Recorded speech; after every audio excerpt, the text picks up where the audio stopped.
Fellowship of Christian Athletes, also known as the FCA, is going to celebrate 30 years of FCA in Central Illinois.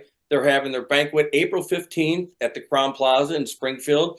And Scott Hanson is here with me. He's the host of the NFL Network's Red Zone on Sundays, works 7 hours straight, more than that. You work more hours than that. But sure. Scott is going to be the keynote speaker, which is exciting for everybody. And Scott has some roots in Springfield. I had the privilege of working with him back in the mid-'90s at Channel 20 when he did the sports. I did the sports there for a while. And Scott joins me now. Scott, what are your thoughts about coming back to Springfield? A lot of good memories here. A lot of good memories. In fact, this moment right now, Paul, is giving me flashbacks. I see you on camera. I see myself on camera right next to each other. In the year 2024, we're having this moment that was similar to the year 1994. Oh, gosh. Would you look at that? 30 years. Look at how high I wore my pants. I love it. That was the high school. Oh, we're back. High school. We're back. Better than ever. You are anyway. You're doing a lot. No. So that was the high school football preview show I think we did, right? Previewing back. WICS in great old Springfield, the land that Lincoln loved. It was my second TV job and an unforgettable time in my career and my life. And it's going to be great to be back and be a part of the Fellowship of Christian Athletes 30th anniversary banquet. We're going to have a great time. And I talked about, Springfield being special in your memories. I'm not just talking about, the Channel 20 thing. It was great working with you, but there's some things that are a little more important than that, right? That mean a lot to you that happened here in Springfield. 100%. I came to Springfield thinking, okay, this is a stepping stone job. You remember me. I was young and aggressive and ambitious and all these other type of things. And I thought, okay, I'll be here for however long, but, I got to get to network TV. Springfield, that's not my last stop or whatever. And I was so, in my mind, I was so possessed with my TV career, disproportionately so, quite frankly. I'm all about working hard and respecting your job, your career, your colleagues and whatnot. But I was so obsessed with getting to network TV and getting what I thought was going to bring me fulfillment and happiness and fame and fortune and all the things that I thought I wanted. And through a whole series of events in Central Illinois, my life changed. In 1995, 1996, I became a Christian in Springfield, Illinois. And there's an old hymn that says, "Turn your eyes upon Jesus, and the things of earth will grow strangely dim." And that's what happened to me. My TV career changed. My perspective on sports and television changed. And my life has never been the same since that time. And I am so grateful that my time of going through that process, or beginning that process really, of that spiritual epiphany happened in Springfield, Illinois. And no matter where I travel, I've been to 30 some countries. I've traveled to 6 of the 7 continents. If I ever hear the term Springfield, Illinois, or read the words Springfield, Illinois, it hits me right in the heart, as well it should. Well, and not to go into the in-depth story, but you left the business for a little bit, and then tell us how you briefly how you landed on the NFL Network. Yeah. So, I told you my Springfield was my second TV job out of college. And again, I thought, okay, I'm just going to, go to this bigger city, and then eventually network television. That was what I thought my goal and my dream was. And when I went through the spiritual birth that I had and became a Christian, I was like, God, I want to grow in this relationship. I want to learn more and get roots down and really get so where this is not just a passing fad, but this is my life, my new life. And I want to go and serve other people while I'm growing. And so I ended up leaving Springfield and going to Los Angeles, California, which is actually where I'm talking to you from right now. Los Angeles is my home now. I just moved here, though. This was in the 90s, as I said. But I came here and I worked with a group called the Missionaries of Charity. I lived with them and I worked with them. which was a group of religious brothers who serve the poorest of the poor in Los Angeles, which there's no shortage of. There's no shortage in Springfield, and there's no shortage of folks in need here in Los Angeles. And they gave me a roof over my head and 3 square meals a day, and got to serve people and read scripture, get into the word of God, grow in my faith. And ultimately, through a whole long process, which we don't have time for everything, I really came to the determination that I had been given some gifts that could be used best in the world of sports broadcasting. So I said, Lord, if it's your will, if you want me back in, and if I can serve you and glorify you and benefit others through my sportscasting career and not make it about myself the way I did certainly before, then so be it. And some doors opened, and got back into TV after about a year away after Springfield, gone for a year, got back in.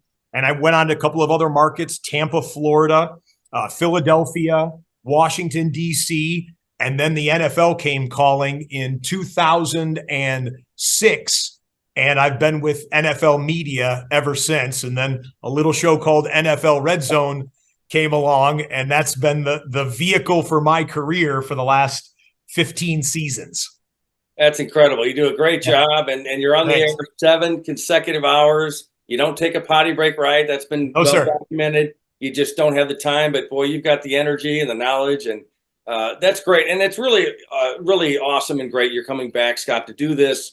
Don't give it away, but what will you talk about at the FCA banquet? To give us a little teaser, if you will. You know, I'm still going through the process because, as people who watch me on Sundays know, I can talk for a while now, you know, and all I want to do is inform, edify, bless the audience. And I'm still going through the process because the audience is so diversified. You're going to have coaches there, athletes there, folks that are outside of the sports world, folks that might remember me from Springfield, folks that might know NFL Red Zone or maybe don't, folks that are at different places in their relationship with FCA, folks that are in different places in their relationship with God. So it's an audience that I want to try and reach everyone, but one unified or one specific message might not necessarily be able to touch everyone. So I'll be on the clock for whatever the 20 minutes or 30 minutes that they let me do. But I know this, I want to talk about the benefits of FCA. FCA, certainly in my early Christian walk, was instrumental in establishing the fundamentals of what does it mean to live out a life of faith? What does it mean to have the relationship with sports and faith? What does it mean to have the relationship between teammates and coach to teammate and student to student, or human to human? And I want to accentuate how instrumental FCA was in my life, how I still believe in the work that FCA at large is doing, and that Central Illinois FCA is doing these 30 years later. I got my work cut out for me, Paul. If you got any notes, text me. Will do. You'll do fine. You'll do fine. Knowing your audience, everything, you're going to be great. I know you've done this before too, which is awesome. You've been back before. They've had Tim Tebow here, Tony Dungy, some big names, and you're just seriously one of the other big names to come back and give you your time in it. That's awesome.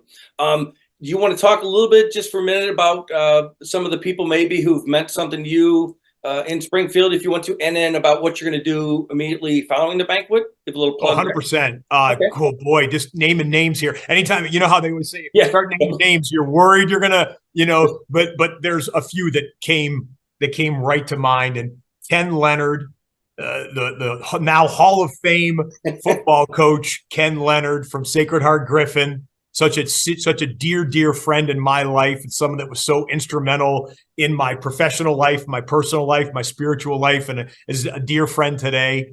Brian McKenzie, who no longer lives in Central Illinois, but he was there with FCA at the time, and he's become one of my closest confidants, my spiritual mentor, a guy that I just look up to so much. Kevin Elliott, who was with FCA those 20 some years ago when FCA came into my life and was even there before then. He's been through most of the 30 years with FCA and still is the area director. I hope that's still his title, area director, I think is what they call it. But Kevin Elliott, such a dear brother in the Lord. And I'll shout out those guys from the stage as well. But undoubtedly, some people that are watching this know those names. And those are three guys that I just love. And I'll shout out another name that maybe people aren't as familiar with. A guy named Rick Braun was just a good friend that came alongside me, someone that came into my life at that time as well. And I hope he's there at the banquet and I get to see him and his wife as well. And then immediately following the banquet, you're going to do a little bit involved with the book. Yes. So yeah, we'll talk about that. I'm hoping that everyone that's watching this has already picked up their copy of Ken Leonard's Football Life, which I wrote the foreword to. I was very kind of blown away that I would be asked to do that in Ken's life, because Ken knows everybody and everybody knows Ken in that area. And he and I in the mid 90s, through a sportscaster to football coach relationship, grew in a brother to brother relationship. And I hope I did the book justice, but he'll be signing autograph copies of it. If you haven't gotten one, I'll be signing afterwards. If you want to come up and talk some red zone or talk football, I'll be happy to do that. The folks at FCA are facilitating that time after the banquet. Anything else you want to add, Scott, before, as we preview this and promote the banquet? I just, It was great to have you. Were the second sports director that I ever worked under. I was the weekend guy. You were the sports director, the Monday through Friday guy. And I'm appreciative that we still have a relationship that it's more than a quarter century later, Paul, that we link up again. And I can't wait to see you and throw a hug around your back and maybe talk about some old times there. But it's great to be with you. And to all the folks that are in Central Illinois, if you haven't gotten your tickets already, get to the banquet and we'll see you there for a night that should be special. All right, Scott, looking forward to it. Thanks for taking your time. We'll see you April 15th. April 15th, I'll be there.